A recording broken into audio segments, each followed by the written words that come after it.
कहानी श्रापित सौंदर्य की गुफा। बहुत समय पहले की बात है।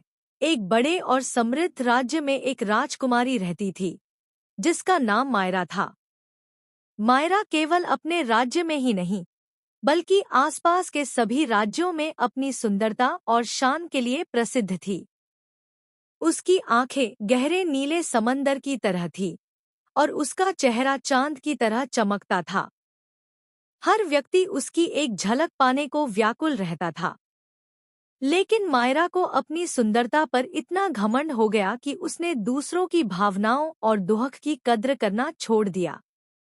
उसकी सुंदरता ही उसका अभिमान बन गई थी और धीरे धीरे यह अभिमान उसे अंधा कर गया।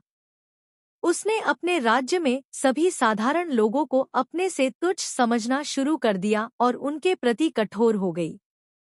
वह सोचती थी कि उसकी सुंदरता उसे सबकी नजरों में सबसे ऊपर बनाए रखेगी, चाहे वह किसी से कैसा भी व्यवहार करे।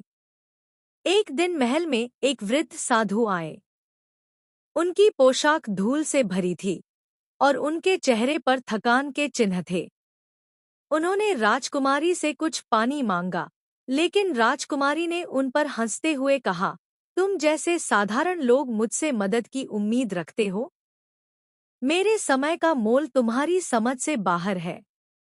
साधु ने कुछ नहीं कहा, लेकिन उनकी आंखों में दुख और निराशा झलक रही थी। वे बोले, राजकुमारी, तुम्हारा यह घमंड तुम्हारे पतन का कारण बनेगा। मैं तुम्हें श्राप देता हूँ कि तुम एक ऐसी रहस्यमयी गुफा में जाओगी जहाँ तुम अपनी सुंदरता को पाने के लिए सच्चाई, सहनशीलता और सच्चे प्रेम की परीक्षा दोगी। जब तक तुम इन सभी परीक्षाओं को सफलतापूर्वक पार नहीं करोगी, तुम अपनी सुंदरता वापस नहीं पा सकोगी। इतना कहकर साधु ने मंत्र पढ़ा और अदृश्य हो गए। एक पल में ही राजकुमारी मायरा का सुंदर चेहरा झुर्रियों से भर गया और उसके बाल सफेद हो गए। उसकी चमकदार त्वचा मुरझा गई और उसकी सुंदरता नष्ट हो गई। राजकुमारी भयभीत हो गई और चीखने चिल्लाने लगी, लेकिन किसी ने उसकी आवाज नहीं सुनी। वह अजनबी रूप में अपने ही महल से बाहर निकाल दी गई। कुछ दिनों तक मायरा भटकती रही, लेकिन उसकी सुंदरता न होने की वजह से लोग उसकी ओर ध्यान नहीं देते थे। तब उसे याद आया कि साधु ने एक गुफा का जिक्र किया था, जहां वह अपनी खोई सुंदरता वापस पा सकती थी। मायरा ने उस रहस्यमय गुफा को ढूंढने का निश्चय किया और एक लंबी यात्रा पर निकल पड़ी। कई दिनों तक चलते चलते मायरा एक घने जंगल में पहुंची, जहां एक प्राचीन गुफा थी। उस गुफा का दरवाजा बहुत बड़ा और डरावना था। गुफा के दरवाजे पर लिखा था, यहाँ केवल वे ही प्रवेश कर सकते हैं जो अपने घमंड का त्याग कर सच्चाई के मार्ग पर चलने का प्रण लें। मायरा ने अपने घमंड का त्याग कर गुफा में प्रवेश करने का निश्चय किया। जैसे ही उसने गुफा में कदम रखा, वहां चारों ओर अंधेरा छा गया। अचानक गुफा के अंदर एक रहस्यमयी आवाज गूंजी, राजकुमारी मायरा, यहाँ से निकलने के लिए तुम्हें 3 कठिन परीक्षाओं का सामना करना होगा। अगर तुम इन परीक्षाओं में सफल रही तो तुम्हें अपनी सुंदरता वापस मिल जाएगी, लेकिन अगर असफल हुई तो तुम्हें हमेशा के लिए यही रहना होगा। पहली परीक्षा सच्चाई की थी। गुफा में अचानक कई दरवाजे प्रकट हो गए। प्रत्येक दरवाजे पर एक झूठी कहानी लिखी थी, सिवाय एक के। उसे सही दरवाजे का चयन करना था, जिसमें सच्चाई थी। मायरा ने ध्यान से सोचना शुरू किया और अपने दिल की सुनने लगी।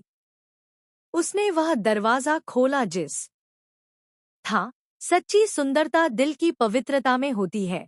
दरवाजा खुला और वह सफलतापूर्वक पहली परीक्षा पास कर गई।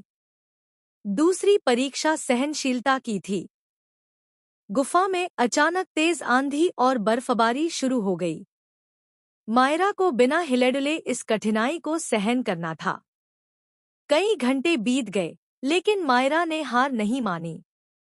उसकी सहनशीलता देखकर गुफा का द्वार फिर से खुल गया। उसने दूसरी परीक्षा भी पास कर ली थी, तीसरी और अंतिम परीक्षा सच्चे प्रेम की थी। गुफा में अचानक उसे एक दर्पण दिखा। उस दर्पण में वह अपना असली रूप देख सकती थी, सुंदर, चमकदार और राजसी। लेकिन दर्पण के बगल में एक घायल कबूतर पड़ा था, जो तड़प रहा था। गुफा की आवाज ने कहा, अगर तुम अपनी सुंदरता को पा सकती हो, लेकिन इसके लिए तुम्हें इस कबूतर को यहीं छोड़ना होगा।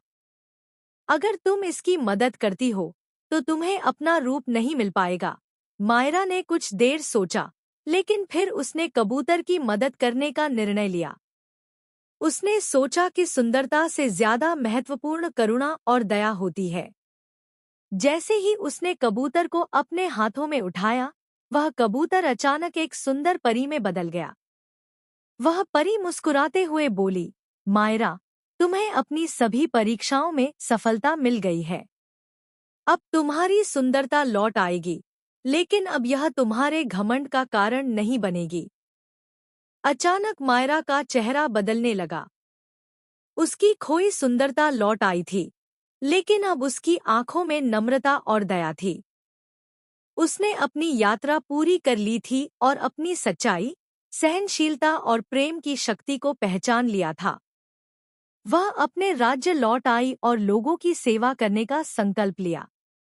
अब मायरा केवल एक सुंदर राजकुमारी नहीं थी, बल्कि एक दयालु और सच्ची रानी थी, जिसने घमंड के कारण अपने आप को था, लेकिन अपनी विनम्रता से अपने वास्तविक रूप को वापस पाया।